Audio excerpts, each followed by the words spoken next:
이번 시간에는 국세청 홈택스의 연말정산 간소화에 대한 부분 살펴보도록 하겠습니다. 우리가 연말정산을 할 때 관련되는 증빙 자료들을 제출을 하셔야 되는데, 특히 특별세액 공제와 관련되는 부분, 의료비, 교육비, 그다음에 보험료, 기부금 관련되는 부분, 뭐 이런 정보들을 간소화 자료에서 전부 다 확인들을 할 수가 있습니다.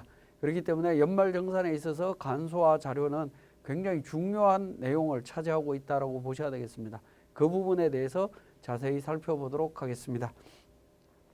자, 우리 206페이지에 연말정산 시 제출해야 되는 서류에서 소득세액공제 신고서, 그 다음에 의료비세액 공제를 적용받고자 할 때에는 의료비 지급명세서, 기부금은 기부금 명세서, 신용카드 소득공제 신청서, 뭐 이런 것들을 제출을 해야 된다라는 거죠. 자, 소득공제 증명서류는 연말정산 간소화에서 자료를 대부분 받습니다.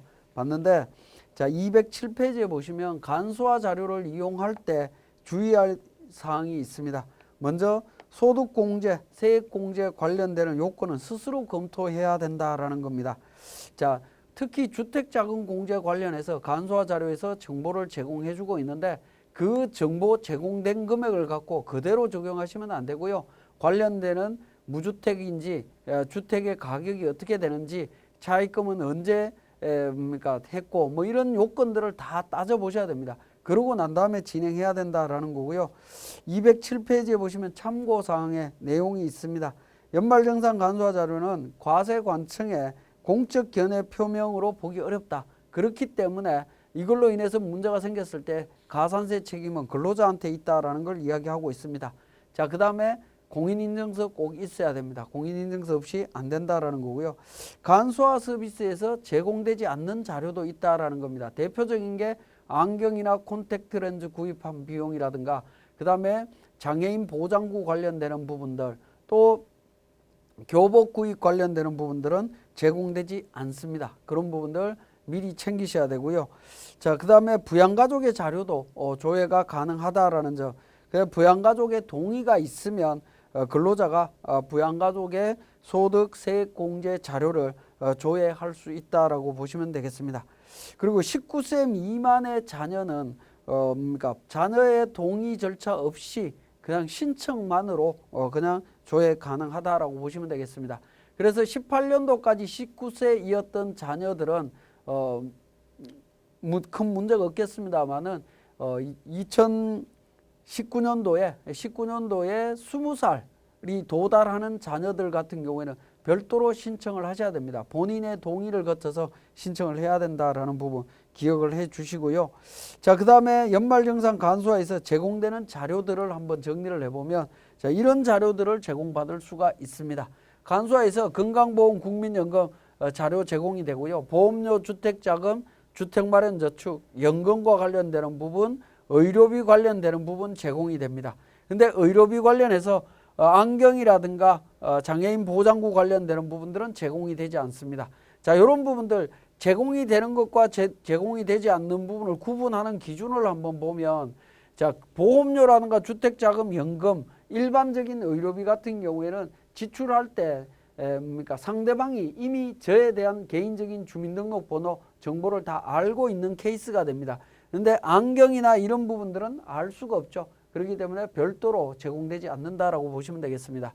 자, 나머지 내용들 보면 교육비 중에서도 초중고등학교 관련되는 부분, 유치원 관련되는 부분 전부 다 제공이 됩니다. 그렇지만 취약전 아동이라든가 교복, 국외교육비 관련되는 부분 제공이 되지 않는다라는 사실, 신용카드 관련되는 부분 정보가 제공이 됩니다. 그 다음에 기부금도 제공이 되는 걸로 되어 있습니다만은 제가 세모로 표시를 했습니다. 자, 기부금과 관련되는 부분들은 이 연말정산 간소화 자료들은 대부분 이제 홈택스에 1월 15일 전후로 오픈이 됩니다. 열리게 되는데, 기부금과 관련해서 12월 31일부터 1월 15일 사이에 기부금 단체에서 기부금 정보를 전부 다 이제 국세청 홈택스로 전송을 해야 되는데, 그 과정에서 미리 근로자들이 기부금 영수증을 미리 챙겼다면 다 전송이 되겠지만 그렇지 않는 경우들이 상당히 많습니다. 그렇기 때문에 기부금과 관련해서는 일부는 제공이 되지만 일부는 제공이 안 된다라는 겁니다. 그래서 실제 업무를 하실 때에는 기부금 영수증을 미리 챙겨서 정리를 해야 된다라는 거 기억을 하시면 되겠습니다. 자, 그러면 우리 209페이지에 연말정산 간소화 활용 방법을 우리 국세청 홈택스에 직접 접속해서 한번 확인하도록 하겠습니다. 자, 교재 209페이지가 되겠습니다. 연말정산 간소화 활용 방법에서 본인 및 부양가족 정보 확인이라고 되어 있는 부분인데요. 공인인증서에 있는 경우에만 가능하다라고 되어 있습니다. 공인인증서가 있어야 되겠고, 근로자가 부양가족의 소득자료를 조회하기 위해서는 사전에 동의를 받아야 됩니다. 다만 이제 근로자가 미성년자일 때는 별도 동의 없이 가능하다라는 부분입니다. 그래서 국세청 홈택스에 로그인해서 접속을 합니다. 접속을 하고 나면 연말정산 간소화 자료로 정리를 하시면 되는데, 간소화 자료는 국세청 홈택스에 조회 발급이라고 하는 부분이 있습니다. 상단 부분에 조회 발급이라고 하는 부분인데, 조회 발급을 클릭하게 되면 조회 발급의 중간 부분에 보시면 연말정산 간소화가 있죠. 자, 연말정산 간소화로 클릭해서 메뉴로 들어갑니다.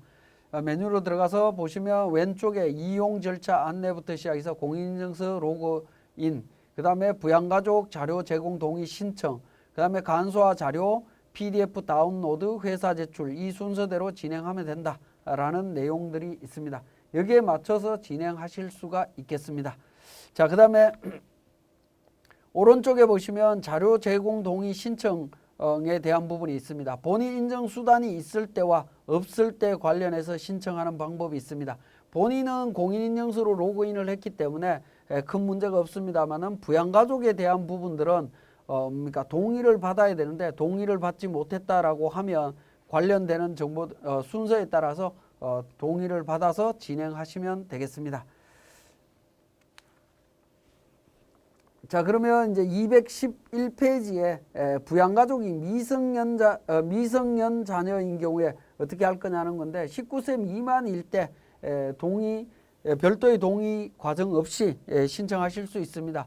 자료 제공 동의 신청에서 미성년 자녀 신청이라고 하는 부분이 있죠. 부모의 공인인증서로 신청이 가능하다라는 겁니다. 요 메뉴를 클릭해서 진행을 하시면 되는데, 중간에 보시면 2000년 출생 자녀는 19년도 귀속 연말정산 시에 성년이 되기 때문에 미리 자료 제공 동의 신청을 준비해야 된다라는 겁니다. 그 이전까지는 부모가 신청한 걸로 가능했지만 2000년생은 별도의 본인 동의가 없으면 진행이 안 되기 때문에 그 부분 미리 좀 체크를 하시고요. 특히 군 입대 예정 자녀인 경우에는 미리 동의를 해야 군 입대로 인한 불편을 줄일 수 있다라는 부분도 이야기를 하고 있습니다. 자, 212페이지에 자료 제공 동의 신청 방법에 대한 부분 나와 있는데, 그 내용은 우리 자료 제공 동의 신청의 동의 방법이라고 하는 부분이죠. 이 메뉴를 클릭해서 내용을 확인해 보시면 되겠습니다. 자, 그 내용을 기준으로 해서 동의가 되었다라고 하면 215페이지에 소득세액공제 자료 조회 출력으로 갑니다.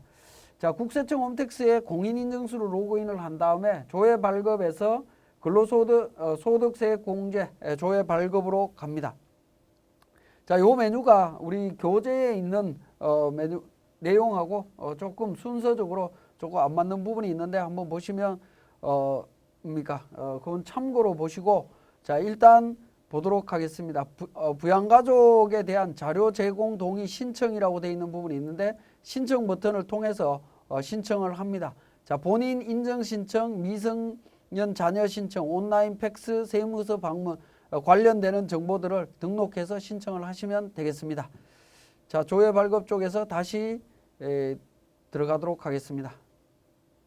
자, 연말정산 간소화에서 이용 절차 안내 부분에서 연말정산 간소화 자료 조회라는 부분이 있습니다. 자, 여기에 보시면 당구장 표시로 근무기간에 해당하는 월 체크라고 되어 있는 부분이 있습니다. 이 부분 굉장히 중요한 부분인데요. 기억하시고 조회 메뉴를 통해서 살펴보겠습니다. 자, 조회 메뉴를 통해서 살펴보면, 자, 지금은 이제 제가 이 동영상 교육을 촬영하는 시점에서는 간소화 자료, 19년도 간소화 자료가 나오지 않다 보니까 18년도로 조회할 수 있도록 되어 있습니다. 그래서 2018년도 부분으로 되어 있고요. 전체 월 해제라고 하는 메뉴 옆에 보시면 1월부터 12월까지 전체 체크 표시가 되어 있습니다.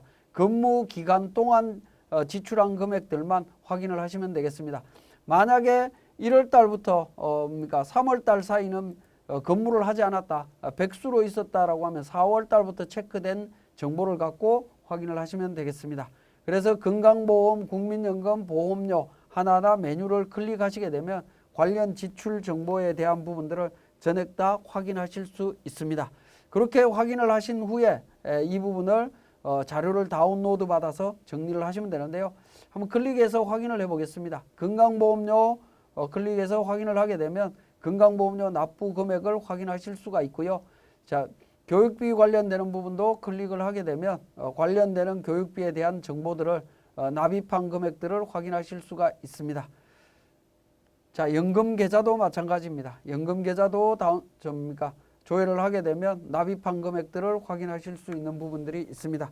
그래서 이러한 정보들을 전체 다 확인을 하신 후에 자, 관련되는 정보들을 전부 다 확인을 하시면 됩니다. 신용카드 관련되는 부분 확인을 하시고요. 직불카드 확인을 합니다. 기부금 확인합니다. 자, 이런 형태로 전체 다 확인을 하셨다라고 하면 관련되는 정보들을 내려받아서 회사에 제공을 해야 되는데, 자, 보시면 메뉴들마다 하나하나 PDF로 다운로드 받을 수 있는 메뉴들이 있습니다. 직불카드 같은 경우에도 있고요. 교육비도 별도의 PDF로 다운로드 받을 수 있는 기능이 있습니다.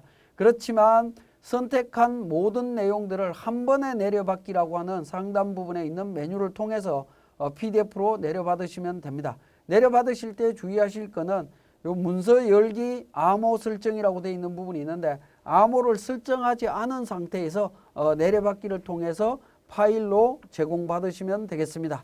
자, 이렇게 내려받아서 받은 파일을 갖고 우리 연말정산 진행을 하시면 되겠습니다. 관련되는 자료는 회사에 제출하시면 회사에서는 이 자료를 통해서 우리 세무사랑 프로를 활용해서 연말정산하는데 보다 손쉽게 적용할 수 있다라고 보시면 되겠습니다. 자, 지금까지 국세청 홈택스 연말정산 간소화 자료에 대한 설명이었습니다.